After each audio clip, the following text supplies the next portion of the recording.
болуп атат. Бабановдун үй бүлөсү кирсин. Бабановдун үй бүлөсү кирсин. Катышсын сотко. Бабановдун үй бүлөсү кирсин. Кирсин. Ачык сот болсун. Азаматсыңар бүгүн Бабановду бардыгыбыз колдоп туралы ушул жерде. Бардыгыбыз сот бүткөнчө ушул жерден кетпейбиз.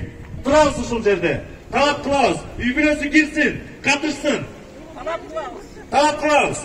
Азыр ушул жерге Талас облусунун экс-губернатору Курманалиева Койсунду чакыргым келип жатат. Келиңиздер ичиге. Саламатсыздарбы, урматтуу бүгүнкү калыстык үчүн келип, ушул жерге бир жакшы жаңылыкты угабыз. Ачык сот болсун деп келген сиздерге таазим. Чынында эле баягы Шайлебек Дүйшөбектин бир сөзү бар. Кең дүйнөнү көрбөгөн көздөрүңдөн не пайда? Калыс сөзүн айтпаган аксакалдан не пайда?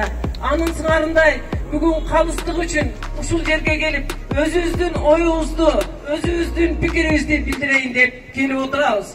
Чынында эле мына азыр дагы айтып калды, айтайын деген ойду, дейин деген сиздерге жеткирейин деген ойду айта албай калып атабыз. Анткени азыр эле ушундай сөз айтылып калды. Мына үй бүлөсүн киргизбей жатат, бир туугандарын киргизбей жатат, жакын адамдарын киргизбей жатат деп. Бул эмне деген нерсе болуп калды? Өзүңүздөр ойлоп көрүңүздөрчү. Үй бүлөсү кирип, эгерде